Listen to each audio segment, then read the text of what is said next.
আমি পদ্মজা। লিখেছেন ইলমা বেহরুজ। পর্ব ১। ফাহিমা ক্লান্ত হয়ে ধপ করে ফ্লোরে বসে পড়ল। হাত থেকে লাঠি পড়ে গিয়ে মৃদু আওয়াজ তোলে। তার শরীর ঘেমে একাকার, কপালে বিন্দু বিন্দু ঘাম। হাতের তালু দিয়ে মুছছে। বার কয়েক জোরে জোরে নিঃশ্বাস নিল। এরপর চোখ তুলে সামনে তাকালো। রিমান্ডে কোনো পুরুষই টিকতে পারে না। সেখানে একটি মেয়ে আজ 4 দিন ধরে রিমান্ডে।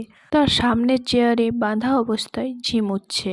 4 দিনে মুখ দিয়ে একবারও টু শব্দটি করল না।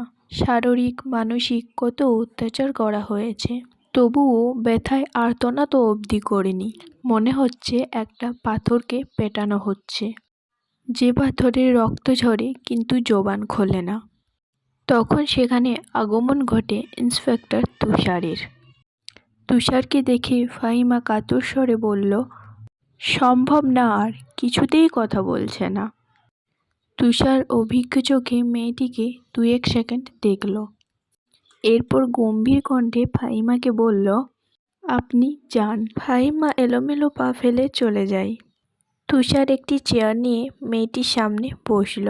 বেশ কিছুক্ষণ চুপ থেকে বলল, আপনার সাথে আজ আমার প্রথম দেখা। মেয়েটি কিছু বলল না, তাকালোও না। তুষার মেয়েটির দিকে সূক্ষ্ম দৃষ্টি নিয়ে তাকালো। বলল, মা বাবাকে মনে পড়ে?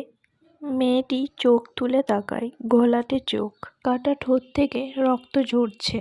চোখের চারপাশ গাঢ় কালো, চোখ দুটি লাল। মুখের এমন রং রিমান্ডে আসা সব আসামিদের হয়।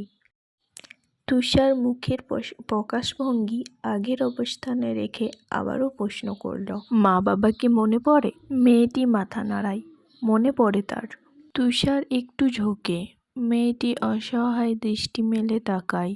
তুষার মেয়েটির হাতের বাঁধন খুলে দিয়ে নির্বিকার ভঙ্গিতে প্রশ্ন ছুড়ল, নাম কি?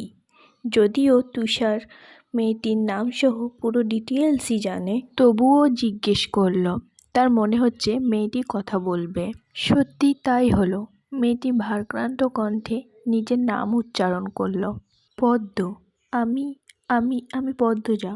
পদ্মজা হেলে পড়ে তুষারের ওপর। তুষার দ্রুত ধরে ফেলল। উঁচু কণ্ঠে ফাহিমাকে ডাকল, মিস ফাহিমা, দ্রুত এদিকে এসো। ফাহিমা সহ আরও 2 জন দ্রুত পায়ে হেঁটে আসে। 1989 সাল। সকাল সকাল রসিক ঘটকের আগমনে হেমলতা ভীষণ বিরক্ত হলো। তিনি বারবার পই পই করে বলেছেন, পদ্মর বিয়ে আমি এখন দেব না। পদ্মকে অনেক পড়াবো। তবুও রশিদ উদ্দিন প্রতি সপ্তাহে এক পাত্রের খোঁজ নিয়ে আসবে। মেয়ের বয়স আর কতই হলো, মাত্র 16। শামসুল আলমের মেয়ের বিয়ে হয়েছে 24 বছরে। পদ্মর বিয়ে তখনই হবে, পদ্মর পছন্দ মতো। হেমলতা রশিদকে দেখেও না দেখার ভান করলেন। রশিদ একদোলা থুতু ফেললেন উঠানে। এরপর হেমলতার উদ্দেশ্যে বললেন, বুঝছো পদ্মার মা, এবারে যে পাত্র আনছি সে একেবারে খাঁটি হেরা। হেমলতা বিরক্ত ভরা কণ্ঠে জবাব দিলেন, আমি আমার মেয়ের জন্য পাত্র চাইনি। তবুও বারবার কেন আসেন আপনি? যুবতী মাইয়া ঘরে রাখুন ভালো না। মেয়েটা তো আমার, আমাকেই বুঝতে দেন না। হেমলতার কণ্ঠে বিরক্তি ঝরে পড়ছে। রশিদ অনেক চেষ্টা করেও সুবিধা করতে পারলেন না। ব্যর্থ থমথমে মুখ নিয়ে সড়কে পা রাখলেন। প্রতিদিনই শহরের কোনো না কোনো পার্থপক্ষ এসে হাতে টাকা গুঁজে দিয়ে বলবে, মোর্শেদের বড় ছেড়িডারে চাই। রশিদ নিজে নিজে বিড়বিড় করে আওড়ান, গ্রামে কি আর ছেড়ি নাই? একটা ছেড়িরই কেন শোকে সবার পড়তে হবে? চাইলেই কি সব পাওয়া যায়? পূর্ণা স্কুল জামা পরে পদ্মজাকে ডাকলো, আপা, এই আপা, স্কুলে যাবি না আপা রে? পদ্মজা পিটপিট করে চোখ খুলে কোনো মতে বলল, না। পরেই ঘুমে তলিয়ে গেল। পূর্ণা নিরাশ হয়ে মায়ের রুমে আসে। আম্মা, আপা কি স্কুলে যাইব না? হেমলতা বিছানা ঝাড়া রেখে পূর্ণার দিকে কড়া চোখে তাকালো। রাগী স্বরে বললেন, যাইব কি? যাবে বলবি। পূর্ণা মাথা নত করে ফেলল। হেমলতার কড়া আদেশ, মেয়েদের পড়াশোনা করাচ্ছি অশুদ্ধ ভাষায় কথা বলার জন্য না, শুদ্ধ ভাষায় কথা বলতে হবে। পূর্ণাকে মাথা নত করতে দেখে হেমলতা তৃপ্তি পান। তার মেয়েগুলো মান্যতা চেনে খুবই অনুগত।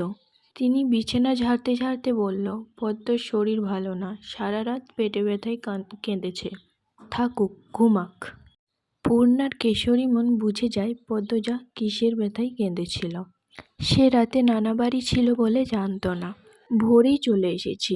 নানাবাড়ি হেঁটে যেতে 5 মিনিট লাগে। পূর্ণাকে চুপচাপ দাঁড়িয়ে থাকতে দেখে হেমলতা বললেন, তুই যা, মাথা নিচু করে যাবি, মাথা নিচু করে আসবি। আচ্ছা আম্মা। পূর্ণা রুমে এসে আয়নার সামনে দাঁড়ালো। এরপর নিজেকে খুঁটিয়ে খুঁটিয়ে দেখল। গত মাসে মেলা থেকে লাল লিপস্টিক গাঢ় করে লাগালো। 14 বছরের পূর্ণা ইদানিং খুব সাজতে ইচ্ছে করে। হেমলতা সেজেগুজে স্কুল যাওয়া পছন্দ করে না বলে পূর্ণা আগে লিপস্টিক লাগায়নি। 3 দেওয়ালের কাঠের ঘড়ির কাঁটায় সকাল 10টা বাজলো মাত্র। এখনো পদ্মজা উঠল না। হেমলতা মেয়েদের রুমে ঢুকেন। পদ্মজা দুহাত ভাঁজ করে ঘুমাচ্ছে। জানালার পর্দা ভেদ করে আসা আলতো প্রেলভ রোদ্দুরে পদ্মজার মসৃণ পাতলা ঠোঁট, ফর্সা ত্বক চিকচিক করছে। হেমলতা বিসমিল্লাহ বলে 3 বার ফু দেন মেয়ের শরীরে। গুরুজনরা বলেন, মায়ের নজর লাগে বেশি। নজর কাটাতেই বিসমিল্লাহ বলে ফু দিতে হয়। হেমলতার মায়া লাগছে পদ্মজার ঘুম ভাঙাতে, তবুও আদুরে গলায় ডাকেন, পদ্ম, এই পদ্ম। পদ্ম চোখ খুলে মাকে দেখে দ্রুত উঠে বসে। যেদিনই ঘুম থেকে উঠতে দেরি হয় সেদিনই হেমলতা ডেকে তোলেন। পদ্মজা অপরাধী কণ্ঠে প্রশ্ন করল, বেশি দেরি হয়ে গেছে আম্মা? সমস্যা নাই, মুখ ধুয়ে খেতে আয়। পদ্মজা দ্রুত কলপাড়ে গিয়ে ব্রাশ করে, মুখ ধৌত করে। হেমলতা শিক্ষকের মেয়ে, তাই তার মধ্যে নিয়ম নীতির প্রভাব বেশি। মেয়েদের শক্তপোক্ত নিয়মে রেখেই বড় করেছেন। পদ্মজা রান্নাঘরে ঢুকে দেখল প্লেটে খাবার সাজানো। সে মৃদু হেসে প্লেট নিয়ে টেবিলে বসল। তখন হেমলতা আসেন। পদ্ম দ্রুত ওড়না নিয়ে মাথা ঢাকেন। হেমলতার দেওয়া আরেকটি নিয়ম, খাওয়ার সময় মাথা ঢেকে খেতে হবে। পদ্মজা নিশ্চুপ থেকে শান্ত ভঙ্গিতে খেতে থাকল। হেমলতা সহজ কণ্ঠে মেয়েকে বলল, তাড়াহুড়ো করছিস কেন? মুখ ধুতে গিয়ে চুল ভিজিয়ে এসেছিস, রোদে বসে শুকিয়ে নিবি। আচ্ছা আম্মা। আম্মা, পূর্ণা প্রেমা আসে নাই? পূর্ণা আসছে, স্কুলে গেছে। প্রেমা দুপুরে আসবে। আম্মা, আব্বা কবে আসবে? পদ্মজার প্রশ্নে হেমলতা দাঁড়িয়ে পড়লেন। শুকনো গলায় জবাব দেন, জানি না, খাওয়ার সময় কথা বলতে নেই। হেমলতা চলে যেতেই পদ্মজার চোখ থেকে এক ফোঁটা জল পড়ে। পদ্মজা দ্রুত হাতের উল্টো পাশ দিয়ে চোখের জল মুছে। পদ্মজার জীবনে জন্মদাতা আছে ঠিকই, কিন্তু জন্মদাতার আদর নেই। সে জানে না ঠিক তার কী দোষ, কেন নিজের বাবা বাকি বোনদের আদর করলেও তাকে করে না, কথা অবধি বলে না। 2 বার মাকে জিজ্ঞাসা করেছে সে, আমি কি সত্যিকারের মেয়ে আম্মা তোমাদের, নাকি সন্তান হয় না বলে দত্তক এনেছিলে? আব্বা কেন আমাকে এত অবহেলা করে? ও আম্মা, বলো না। হেমলতা তখন নিশ্চুপ থাকেন। অনেকক্ষণ পর বলেন, তুই আমার গর্ভের মেয়ে, আর তোর বাবারই মেয়ে। এখন যা, পড়তে বস, অনেক পড়তে হবে তো। ব্যাস এটুকুই, এর বেশি কিছু বললেন না হেমলতা। পদ্মজার কেন জানি মনে হয় হেমলতা একদিন নিজ থেকে খুব গোপনীয় কথা বলবে, তবে সেটা যেন সহ্য করার মতো হয়। এই দোয়াই করে সারাক্ষণ সে। এত কি ভাবছিস, তাড়াতাড়ি খেয়ে ওঠ। হেমলতার কথায় পদ্মজার ভাবনার সুতো ছিঁড়ল। দ্রুত খেয়ে ওঠে। আজ আমের আচার বানানোর কথা ছিল। সন্ধ্যা কাটতেই বিদ্যুৎ চলে গেল। কয়েক মাস হলো গ্রামে বিদ্যুৎ এসেছে। 8 গ্রাম মিলিয়ে আনন্দপুর। তাদের গ্রামের নাম আটপাড়া। প্রতিদিন নিয়ম করে সন্ধ্যা রাত থেকে 3 ঘন্টা করে গ্রাম অন্ধকারে তলিয়ে থাকে। আর সারাদিনে তো বিদ্যুতের নামগন্ধ থাকে না। বিদ্যুৎ দিয়ে লাভটা কি হলো? পদ্মজা, পূর্ণা, প্রেমা 3 বোন একসাথে পড়তে বসেছিল। বাড়ি অন্ধকার হতেই 9 বছরের প্রেমা খামচে ধরে পদ্মজার ওড়না। পদ্মজা মৃদুল স্বরে ডাকলো, আম্মা, আম্মা, আয়, টর্চ নিয়ে যা। হেমলতার আহ্বানে পদ্মজা উঠে দাঁড়ালো। প্রেমা অন্ধকার খুব ভয় পায়।